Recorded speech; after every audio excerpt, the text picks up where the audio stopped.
कोशिश है। भारत अलर्ट है। बॉर्डर पर घुसपैठ की फिराक में 40 आतंकी। लॉन्चिंग पैड पर आतंकी और भारतीय सुरक्षा एजेंसियां इस वक्त सतर्क नजर आ रही है। तो 40 आतंकियों के लॉन्चिंग पैड पर होने की खबर इस वक्त मिल रही है और यही वजह है कि भारतीय सुरक्षा एजेंसियां पूरी तरीके से अलर्ट मोड पर है। ऑपरेशन सिंदूर से पाकिस्तान के अंदर बौखलाहट देखने को मिल रही है और यही वजह है कि ऑपरेशन सिंदूर के बाद घुसपैठ की जो घटनाएं हैं उसमें इजाफा जरूर देखने को मिला है और अब लॉन्चिंग पैड पर 40 आतंकियों के छिपे होने की खबर मिल रही है और यही वजह है कि सुरक्षा बल जो है वो अलर्ट मोड पर इस वक्त नजर आ रहे हैं और कोशिश ये की जा रही है कि पाकिस्तान की हर साजिश को नाकाम किया जाए। कुल मिलाकर इसको इस तरह से भी समझ सकते हैं कि ऑपरेशन सिंदूर के बाद जिस तरीके से बौखलाहट देखने को मिल रही है पाकिस्तान की, इसके बाद लगातार आतंकियों की गतिविधियों को, उनकी मौजूदगी को दर्ज कराने की तमाम तरीके से कोशिश पाकिस्तान की तरफ से हो रही है और यही वजह है कि 40 आतंकियों के लॉन्चिंग पैड पर छुपे होने की खबर इस वक्त मिल रही है। हालांकि भारत अलर्ट है और पहले भी कह दिया गया है भारत की तरफ से कि अगर कोई भी भारत की तरफ आंख उठाकर देखेगा तो उसे छोड़ा नहीं जाएगा, बख्शा नहीं जाएगा, मुंह तोड़ जवाब दिया जाएगा और ऐसा होता हुआ भी दिख रहा है। खास करके अगर हम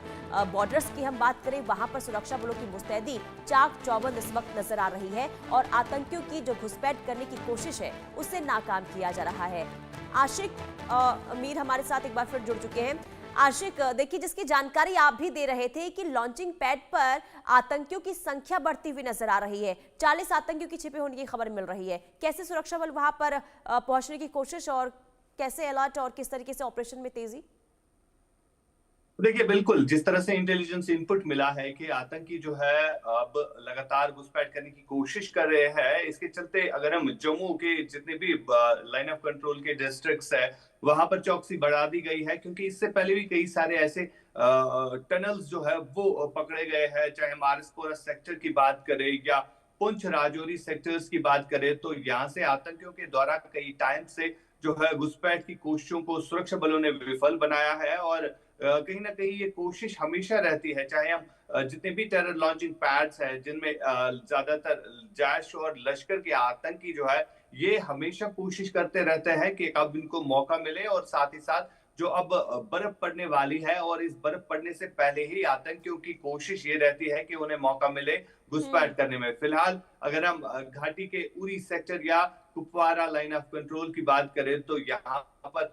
चौकसी जो है हमेशा बढ़ा दी गई है और बीते कुछ दिन पहले ही कई सारे घुसपैठ के अटैम्प्ट्स को जो है सुरक्षा बलों ने नाकाम बनाया है और जिस तरह से अब इनपुट आ रहा है कि 40 से ज्यादा आतंकी जो है लॉन्चिंग पैड्स पर इसी चीज का इंतजार कर रहे हैं कब उनको मौका मिले, तो इन चीजों को देखते हुए जो है सुरक्षा काफी ज्यादा मजबूत कर दी गई है और एलओसी के एरियाज में अब ड्रोन सर्वेलेंस जो है वो बढ़ा दी गई है ताकि किसी भी आतंकी को जो है घाटी में घुसने की कोई भी कोशिश जो है उसको विफल जो है वक्त पर ही बनाया जा सके।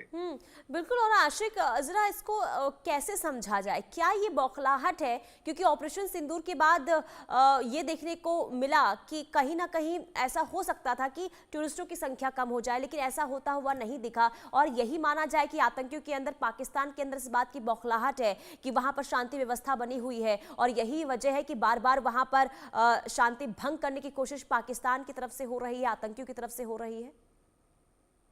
देखिए पुनीता, दरअसल पाकिस्तान की हमेशा से ये कोशिश रही है कि घाटी में जो अमन शांति काफी सालों से बनी हुई है इसको किस तरह से डिस्टर्ब किया जाए और इसी के चलते जब पहलगाम में आतंकी घटना घटी थी, मकसद यही था कि घाटी में अशांति फैले, यहाँ पर युवा जो है वो बेरोजगार हो जाए, क्योंकि कहीं ना कहीं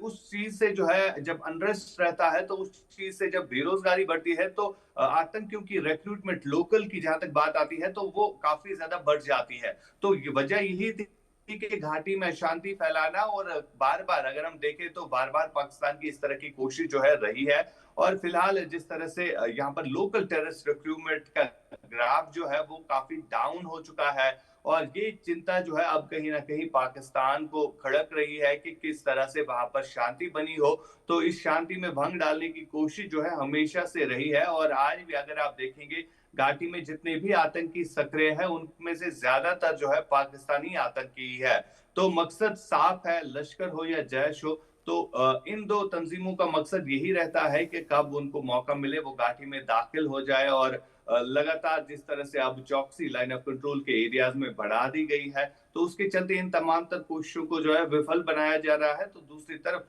इन आतंकियों की हमेशा से ये कोशिश रही है, लेकिन बिल्कुल। और फिलहाल आशिक जिस तरह देखिए, से सुरक्षा क्योंकि अगर एजेंसी काम 40 कर रही है। आतंकी अगर घुसपैठ करने की कोशिश करे तो इससे साफ समझ आता है कि आतंक परस्त पाकिस्तान वो अपनी हरकतों से इतनी जल्दी बाज नहीं आने वाला है। उसका जवाब देखिए भारत देता भी है, लेकिन सुधरने का नाम नहीं लेता। बहुत शुक्रिया आशिक।